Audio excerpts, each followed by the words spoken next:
everyone, and welcome to another Spyball Center video. You can obviously see the footage, which today we're going to cook a root beer float.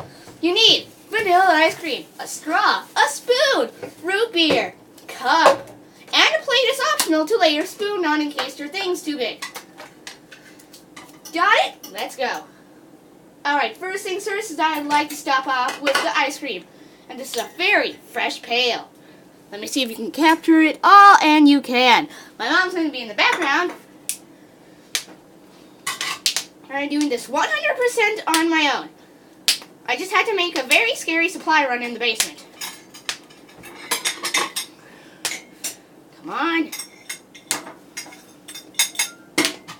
Mom, something's on your phone.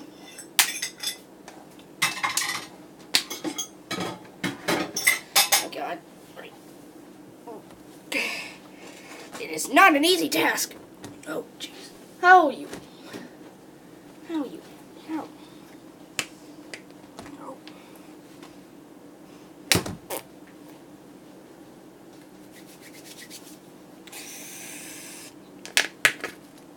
Well.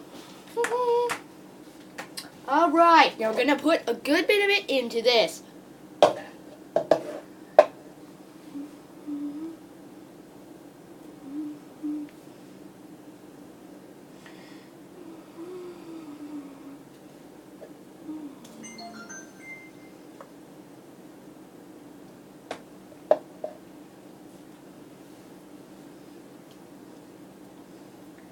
So step 1, gather your ingredients. Step 2, put roughly 2 interestingly sized scoops of ice cream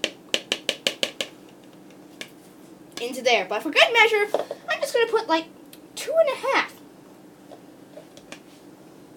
So that way it looks like this. Then the next step is you set your spoon on the plate. Then you put the lid back on the freshly opened ice cream. Make sure it's all the way closed. Then carry it back to the freezer.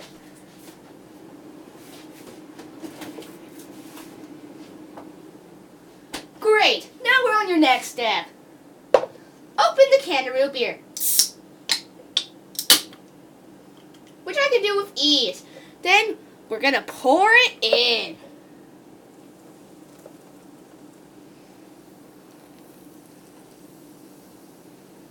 Look at that foam. When you see that foam, you know you've done a good job. Ah, chemical energy. Look at this. Congratulations. You made your first root beer float with the help of Spyball Center guidance. Now you just put your spoon on the plate. Remember the straw? You open it, put the straw in there, save the root beer for later, and now you're all good to go with your very own root beer float. How is that? So we'll see you in the next video, where it will definitely not be something about cooking. So we shall see you in the next video. Bye. Boom.